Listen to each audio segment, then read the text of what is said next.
Welcome back, everyone. You've all been sorely missed. In today's episode, we're diving deep into a topic that's rarely discussed, but affects all of us: men and their emotions. Despite the progress we've made in many areas of society, there's still a lingering stigma around men openly expressing their feelings. Whether it's due to cultural expectations, fear of judgment, or simply not knowing how to start, many men find it difficult to talk about what they're really going through. But don't worry, because today we're going to challenge that taboo. We're going to explore why it's so important for men to be able to share their emotions, how we can create environments that encourage openness. This isn't just about breaking the silence, it's about changing the narrative and recognizing that vulnerability is a strength. So whether you're a man who's struggling to express your emotions, someone who's supporting the men in your life, or just curious about the conversation, stay tuned. It's time to bring these unspoken truths into the light. Hello, Bubba. Hello, Aisha. Thanks for joining us today. How are you doing? I am doing great. What could be better than talking to my brilliant and beautiful child? Okay, so before we begin, I want to give a heads up to the audience about how the podcast will be structured today. So I'll be guiding us through three key perspectives: the personal struggles men face, the challenges of being a father, and the often overlooked viewpoint of sons. I'll be moderating our discussion, ensuring we dive deep into each topic to uncover the real impact of these unspoken feelings. But before we begin, let's kind of, get a temperature on how you're feeling, given that you're the representation of men today, so no pressure. No pressure. I don't know any other way, right? I've been a man ever since I can remember, so I think it's fine. Okay. Okay. I mean, I'll just share what I know. Yeah. And I'll share what I don't know. Okay. And this is a dialogue. I am interested to see how this is going to go. I just thought it would be a great conversation to explore, even though, I need to do more listening than yapping. So let's hope that takes place. This is going to be just the beginning of a long, involved conversation. So we are not looking for definitive answers. We are looking for co-creation here. Perfect. So with that, let's jump into our first topic. What are the societal expectations that often prevent men from expressing their emotions, and why do you think that's the case? So as you said, very important question, and I think very wisely you have separated the biological aspects from societal expectations, because they themselves are quite complicated. So I don't want to get into the old nature versus nurture thing. So wisely you have separated. Let's focus on societal expectations. Yes. So the larger context is, as you know, men and women are traditional societies raised very differently. Things are changing now. We are in transitions. But let's just go back to traditional societies, and then we'll move to a little bit more of modern societal structure. So traditionally, men are raised to be stoic, to focus on being breadwinner, to focus on fighting and be ready to fight with other guys outside there. And that has worked well because the boys grew up in extended families. That old model does not work anymore. That's why we're having this conversation. And part of that is, honestly, that the extended families no longer exist in most of the cases. So they are nuclear families, and people have to communicate with each other, both men and women. Now, women also in traditional societies were raised very differently, right? To be homemaker, to be caregiver, and to provide all the emotional support. So in that role, you people were more facile with your emotions, and that was acceptable. Mm-hmm. That is changing also, sure. And we can get into that later on. So I think that's a larger context. Mm-hmm. There are biological factors, I must say, that women tend to be more comfortable with their feelings and are more verbal about those. However, societal pressures typically accentuate whatever the natural tendencies are, and I think in this case they have done so. Mm-hmm. So for men, there is a lot of pressure to be stoic, to not show any vulnerability, not to get into any kind of feelings, but always show that they are in control and they can get it done, even though when they know they can't. So this is part of the problem. Mm-hmm. Yeah. Well, I appreciate that response. I think it's a pretty transparent response, and I'm sure it's not easy to also talk about, right? I mean, I imagine you're just admitting that, your kind is, they're just, I don't know. I don't take it personally. Yeah. As I said, to me, it's honestly, it's an interesting area because I'm a student of human behavior. So for me, partly, I think over the years I've learned to separate it from my own personal self. Oh, yes, it will come in between, but I'll try to be as objective in my answers as I can, but sharing my personal experiences, anecdotes, but I'll alert you when I do that. Got How's it. that? All right, that's good. So now we know that we've established. Yeah. You have to deal with multiple modules within oneself. And over the years, I think one learns to do that. Okay, I love that for you. And speaking of multiple modules, let's move on to the next identity of being a father. Oh, So okay. one that kind of consumes your everyday, whether you like it or not. So my next question really is, Is the guilty conscience speaking or yeah. what? Guilty or just honest at this point. So let's move on to, your role as a father and discussing the importance of fathers sharing their feelings with their sons and how it can strengthen their bond. So you want me to primarily focus on the boys and Yes, sons, right? yes. Nothing. Well, you are doing so well, mashallah. We don't need to worry about you, right? The boys. I've paid him to say that, so yeah. All right. Well, I mean, I think multiple ways. The obvious one is you are a role model for both boys and girls, whether you know it or not. Whether parents know it or not, we are all role models. Kids are very perceptive. So boys, they look up to their fathers and they are watching every move and they are seeing how we deal with certain situations. But more formally, you teach them values. You teach them how to behave in certain situations.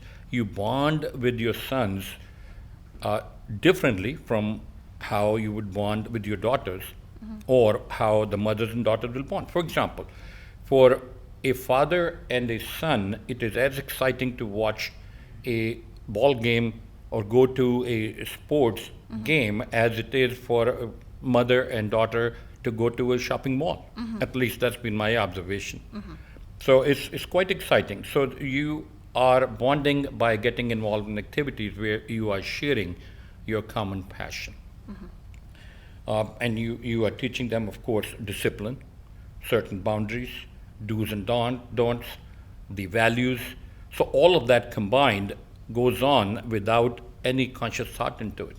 Okay. So, but that's an ongoing process, really, developmentally, as the boys grow up. Yeah, Okay.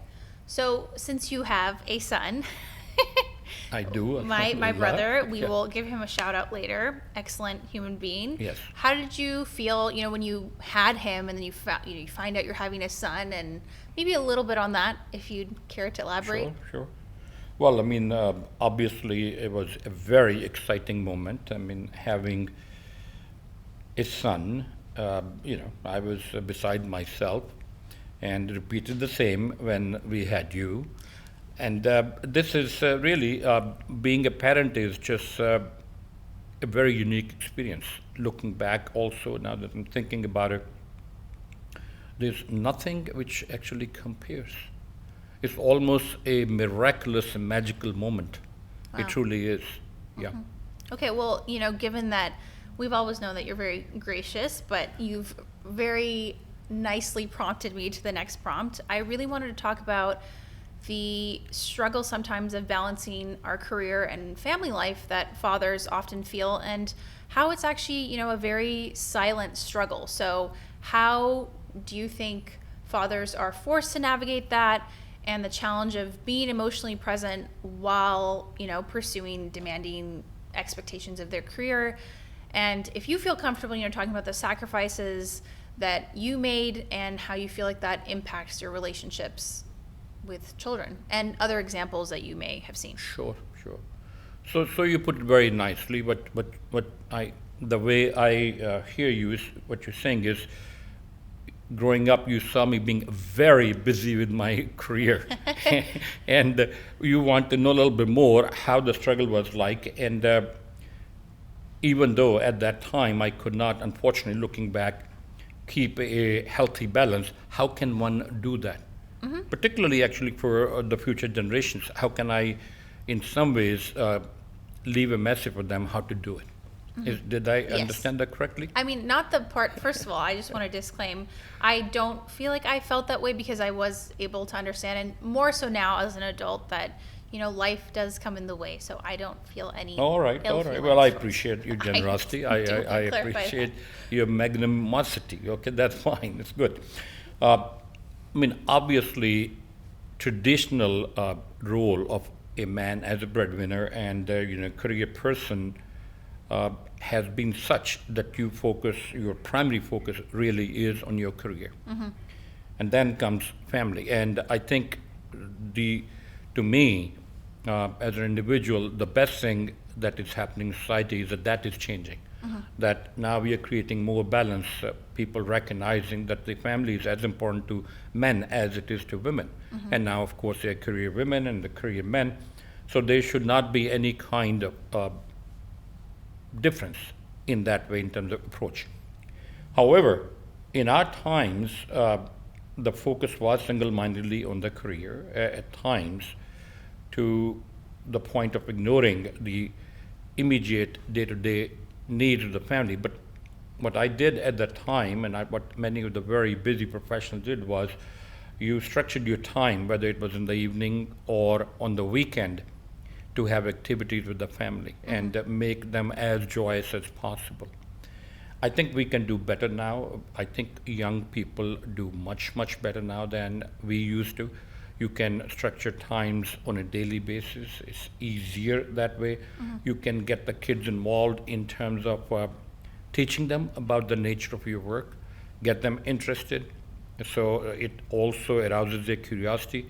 Since we're only talking about boys, you can say that because you're role modeling, automatically the boy will be curious and trying to understand what is it that you do when you go to work, and sometimes taking kids to school. Those kind of things, I think that could be very helpful. Looking back, I wish I had done more of that, but we didn't do it at the time. Yeah. It's okay. And I do want to also take this moment to understand and emphasize that, the point of these conversations is not to show one perspective over the other or emphasize sort of mistakes and looking back. It's actually to bring two different perspectives together.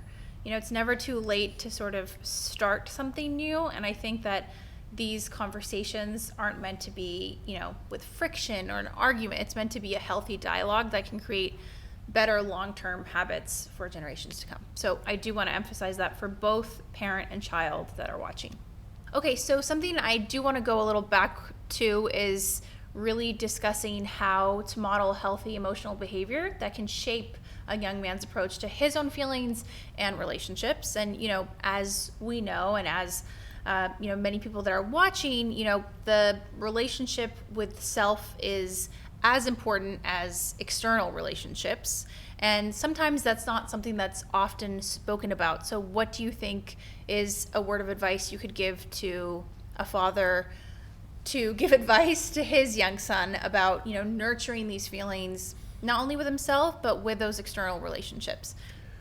So let me go back to the larger context, because I think without the context, it would not make any sense. And I do want to caution the fathers that this is not a one-time thing. This is truly a lifelong thing. So you'll have to model your behavior, and it will be a dialogue. This is not one of those 1, 2, 3, 4 golden principles. None of that. No, this is ongoing discussion. I think the important thing is for the fathers at this time to recognize that the culture is going through a major transition. And whenever there are transitions in the culture, people have to adapt to it and not take any role models, traditional role models, for granted, but keep on checking whether you are, what you're doing, are you current with the modern times? Because the norms of behavior change every generation. So for example, now looking at where boys are at this time and where the fathers should be, is I would say that you have to prepare them for living not in an extended family, but in a nuclear family. So they will have one-to-one relationship with their own wife, who is naturally facile with expressing her emotions and has had that role model. So he needs to be prepared for that. Now, this doesn't mean that he will get A's right from the first day. No, actually, he is going to be struggling. This is going to be like learning to swim as an adult. So he's going to be falling flat again and again and again. But he needs to know this is learning new skills, but it'll be a lot of fun once he learns it. At the same time, my advice, if it's advice, suggestion to would-be fathers and mothers for their daughters is that they also convey to them that don't try to change the man the first day. It takes a long time. Women do have a tendency to want to mold men. I think it's a nature's mechanism, because that's what makes women mothers, and that's why guys can't do that actually as well. So, but in this case, you have to be patient, you have to be respectful, and you have to gradually nudge the boys as opposed to just tell them, why can't you do it? Because he doesn't know what he can't do. And he can't do what he doesn't know, True. right? So, True. You know, sometimes I wish I had asked you this question many years ago, but that's a day for a separate discussion. So speaking of emotions and, sons, something I always think about is when you send your kid off to college. So obviously I inherently am very emotional and other things, and I am a female. So I always think back to when I see boys go off for college, and what it almost feels like the conversation is missing. Maybe it's an understanding between them, but I think what might be helpful is to, explore those feelings and how fathers cope with that transition from, being involved on a daily to sort of having that distance. And like you said, managing, wanting to help them to go into the real world, but then also giving them that distance. This is a theme that we've covered in other episodes, but it feels always less emotional with men. yeah. Or Well, perhaps it I'm is, too because emotional. we have to protect ourselves. So, I mean, I can look back at my own example now. When your brother, Amir, when he went to college, there is the most, I would say, not most important, but the things which jump out at you is, as a parent, is the feelings of pride and accomplishment. You're taking part in that. You are very happy. Your firstborn, in this case, is going to college. But there is always this sense of loss. Kind of, he's moving out and leaving a gap, really. But you don't let yourself think too much or get into that. And that may be the male side of me, but that's how I look when I look back, that I maybe focus more on the sense of accomplishment and the sense of pride. Now, when he went to college, the cell phones had arrived mercifully, so we Yes, stayed in that's touch. true. But when I go back and look at my time when we used to write a letter once a week, those were more difficult times. But I think people adapt to whatever mode of communication is available. I have a lot of faith in humans adapting to whatever is available. If the people in the family, all sides, in this case father and son, want to make sure that they continue to have a relationship, they can do it. They can be trips, they can be get-togethers, they can be family trips, during holidays, all of that can go on. But there's no question the initial sense of pride, initial sense of accomplishment mixed with sense of loss and kind of empty nesting, that is there. There's no question. So it's mixed emotions, yeah, sure. Yeah, no, I mean, and thank you for opening up about that. That's not an easy thing to do, but I have good news for you. I think you've passed the the modules of your identity, and now I'm going to throw something else at you. Oh my So God. get ready. Now I'm worried. I mean, should you be worried? That's the question. We'll find out your answer in a bit. But let's shift your perspective to one of being a son yourself. So, what advice do you have about reconnecting, right? You mentioned that you moved away. What is it that you can offer someone perhaps about repairing the father-son relationship. This is not to say that everyone is in that situation, but often, there are a lot of emotional challenges, and having strategies for both father and sons to reconnect after long periods of physical or emotional distance is important. And I think it really wraps up together what we've been mentioning earlier, that it might not be as easy perhaps for males to express their emotions, let alone amongst each other, right? Towards each other, I would say. We don't want to make assumptions, but this is just a little bit of an observation I personally have seen. Well, now you ask a real complicated question. I'll have to go way back in history on the one hand. Go back in history. On the other hand, it probably will be touching on parts of me which are very emotional, very tender, and probably have not been touched on in a long time. So this one is actually a real test. Okay, I'm scared now of this test, and I'm not even taking it, so... Yes. So this will be, you'll find me at my most vulnerable, and let's see how I cope with this one. The transition to look back, cognitively using my cognitive capacity to put in words all the feelings and experiences, and at the same time deal with the feelings which would be aroused by getting into it. Yes. So I'm going to give it a shot. Okay, I am just going to say a prayer. But first, I was one of the most fortunate people in the sense that my late dad was uniquely sensitive, loving, and caring amongst the men of his generation. When I look back, I actually cannot believe my good fortune. He, having been to college, surrounded by most of the brothers and cousins who basically were, I would say school dropouts, not even high school dropouts, 2 grades, 3 grades, 4 grades. Basically, they were not educated. So looking back, I think my dad was probably very lonely. So he could not wait to teach me everything he knew after I was born. I remember when I could barely read, he would take me to the library, and we would be spending hours over there in the books, and he would take me to conferences, intellectual conference, symposia, and I would not understand a thing, and I would get bored and I cry, we want to leave, and I go to sleep sometimes, and he said, isn't this great?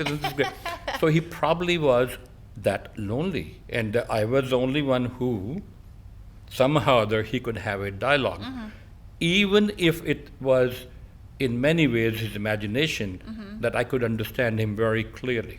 He called me great scholar when I was, of course, not no great scholar or nothing, but that's what he called me, because that's what he wanted to believe, and I think he wanted to have an intellectual conversation. He was an autodidact, even though he had only 2 years of college. I mean, his command of Urdu poetry, philosophy, culture was unbelievable. When I look back, it actually never ceases to amaze me. So I'm talking about being fortunate, having a father like that. So he clearly made sure that he protected me in many ways from the environment, which was very much always having fun. As we used to say in our language, there are 30 days and 31 fairs, so when would you ever work?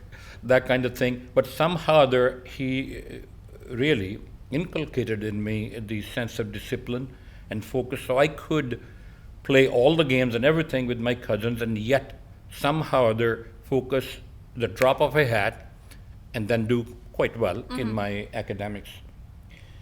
So that was a role model that I had. And when I left Pakistan to go to the US for training, as much as I was excited about it, it was difficult because we were a very close-knit family. I grew up in an extended family of 50, by the way.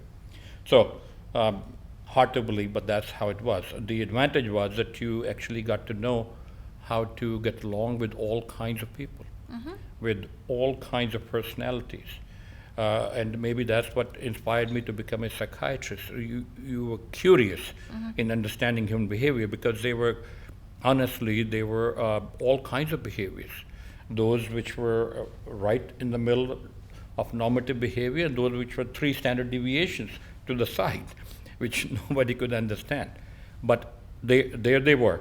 So going away was difficult, at the same time very exciting. And my dad used to write long letters, and he did. And I used to love reading his letters. I was very not so good in terms of responding. I wrote what I wrote. We didn't have those cell phones. We didn't have, you had to book a call. You'd wait 3 days for a 3-minute call. But all of that, we never had a damaged relationship that we had to repair. However, every couple of years when I went home for about 2-3 weeks, it took 2, 3, 4 days to really get back in the swing of things. But we did. And I think the way to do this, if I have to give advice to people now getting away from myself personally, you just got me emotional, so I have to now take a pause and think clearly and give good advice to people, to the parents. I think you have to approach this with a lot of patience and a lot of respect. People change a lot when they are away. Particularly, you're talking about your own kids. They have become adults and they think they know what they're doing. Well, of course, everyone thinks that way, even when they're kids. However, you have to give them their space. You have to give them the space and respect. But at the same time, if you show openness and you are a loving parent, they always come back. I mean, there's nothing like unconditional parental love in the world. I honestly believe that. I mean, there's just nothing. I agree. Yeah, sure. I agree. Well, first of all, thank you Sure. for sharing that. I know that that's not easy. So, like I said, thank you so much for opening up. Sure. I think it takes a lot to talk about something that's so deeply personal. I also want to disclaim that I did let him know I didn't blindside him, I promise. But, these are really important conversations to have. And as we wrap up today's episode, I want to share why this conversation means so much to me. So, over the years, I've been so fortunate to have some truly meaningful conversations with men, talks that were open and honest and vulnerable. But I've also had the experience of talking to men that struggle to talk about their feelings. And maybe they might be keeping these things bottled up out of fear or out of habit. My goal of today's episode is continuing those important conversations and creating a space where we can all learn from each other's experiences. I'd like to dedicate this episode to my brother Amir, who's been a source of strength and inspiration for me, reminding me of the importance of being there for each other, not just in the good times, but especially when things get tough. And thank you for inviting me, Aisha, and to touch on this very delicate, somewhat sensitive topic, which truly requires careful thought, at the same time brings up a lot of feelings. I felt like a kid in a candy store. I love dealing with complex emotions, and that takes me away from my curmudgeon self. So thank you. You're welcome. And another thing that I also want to share, I think it's important to have these conversations not only about, your parents, but also learning about their parents. Yeah, and I think it's very wise because it gives people a multi-generational perspective. Exactly. A sense of continuity, because you really have to know the larger context. So I think it was very wise of you to do that. Thank you. Yeah, no, I think also, as immigrant children, you grow up away from your extended family, and oftentimes, you obviously learn the language and culture, but sometimes there is that lost time where you don't really interact with their parents. So while it may appear that way, I think you are interacting with your parents' parents, because you are dealing with your parents who in many ways carry all kinds of influences from their own parents. So it's not too obvious, but it's there. If this episode resonated with you, I encourage you to share it with someone who might be going through something similar. Let's keep this conversation going and help more men to feel comfortable opening up about their emotions. Thank you for joining me and thank you for joining me on today's journey. And we hope to inspire more dialogues and hope to hear from you more. Please check in the bar below for the appropriate channels, like, subscribe, and we'll see you soon.